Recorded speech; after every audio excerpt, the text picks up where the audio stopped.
Hello everybody, my name is Star Wars Boy, how are you? And welcome back to the channel for a brand new Star Wars Battlefront 2 video. In this video, we conclude the Hero Guide series with a Hero Guide on BB-9E. Without further ado, let's get started. Also, only a small percentage of viewers are actually subscribed, so if you're not subscribed, be sure to subscribe. It's completely free and it helps out the channel. Anyways, let's get started. Taking a look at his base stats, he has a base health of 650, which is the same as his opponent BB-8. His health regain is also 250, which is pretty decent.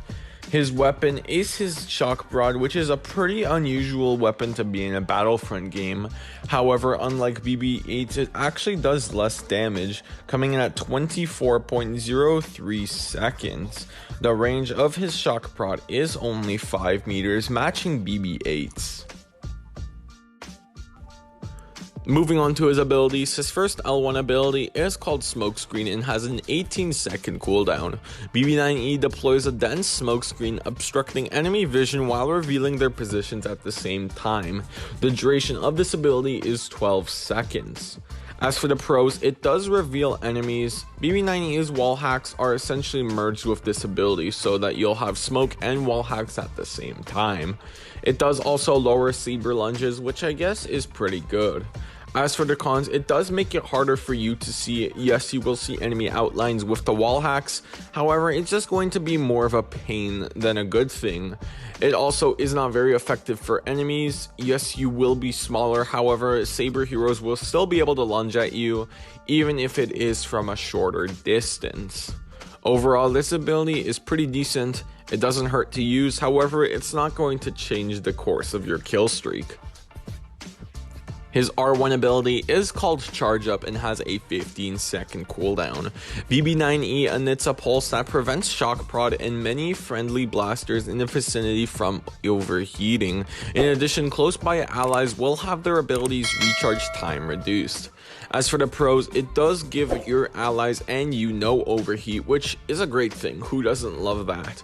It also has a pretty good area effect. However, it does have a long cooldown. I think a 12-second or 13-second cooldown would better this ability greatly.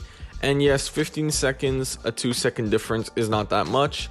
However, in gameplay it is, so I'm gonna give that con to this ability. This proves that BB-9E is more of a support player rather than a really offensive one. His final middle ability is called Shockspin and it has a 15-second cooldown. When upon activating the ability, enemies that were hit the first time from the ability will be lunged away. Other enemies will have their blasters overheated and grenades disrupted. BB-8 will damage anyone else that's in the area of effect until the ability wears out. The duration of this ability is 8 seconds with a damage per second of 30 per 1.8 seconds, which is worse than BB-8's.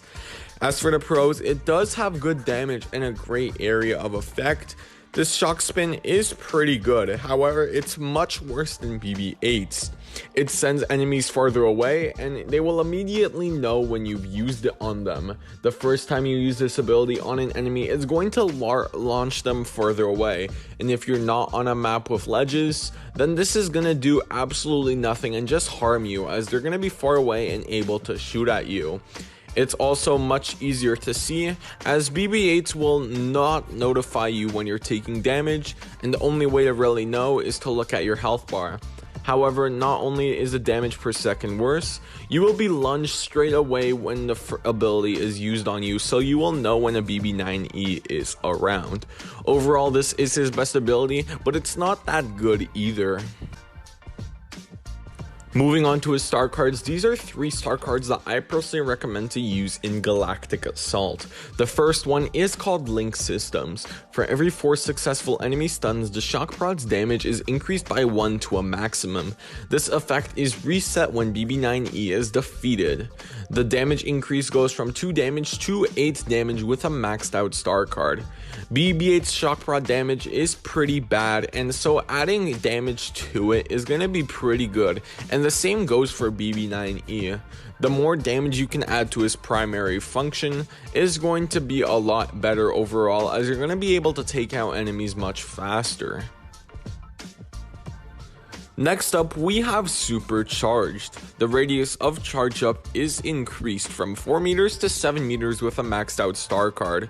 This ability is super helpful for your team, and just being able to use it and having a longer radius is going to really help you and your teammates. No cooldown and unlimited fire for a short amount of time is really useful, and again, this ability will help you. The final card I recommend using for Galactic Assault is Full Reconstruction. BB-9E has increased maximum health regeneration from 25 health to 100 health with a maxed out star card.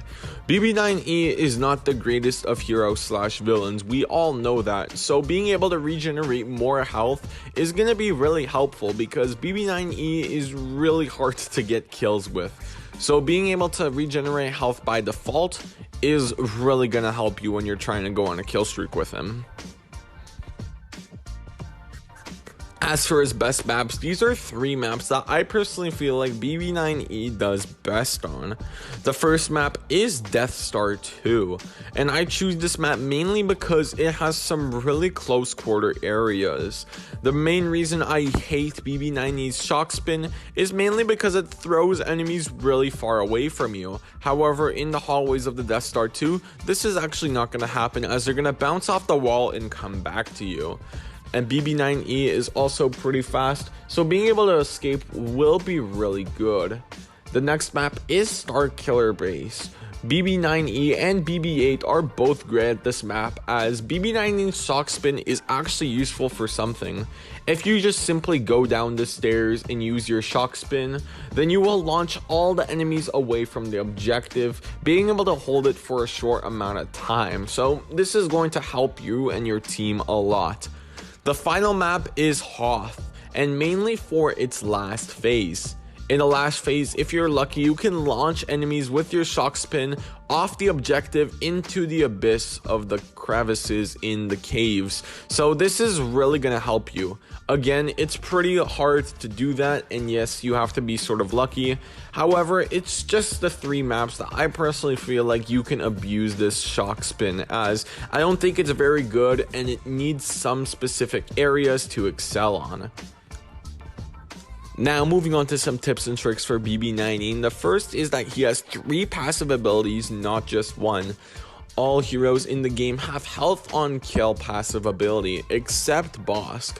This basically gives them health on each kill they get. Now, of course, BB-9E and BB-8 both have this health on kill. However, they also have 2 other passive abilities. The first one is called Technical Support, where BB-9E and BB-8 count as 2 objective points instead of 1 when capturing an objective. So if they're overriding a system, it will go twice as fast than usual. The other passive ability is Swift Reaction, where they passively increase the cooldown speed of friendly characters around them. This is just really good and helps out a lot. So it's important to play with your team and play the objective when playing as BB-9E, especially considering he has that really good right ability. The second tip is just to honestly use that Shockspin as least as possible. Now, in certain phases, it's honestly really good. Like the second phase of Naboo, it can be helpful.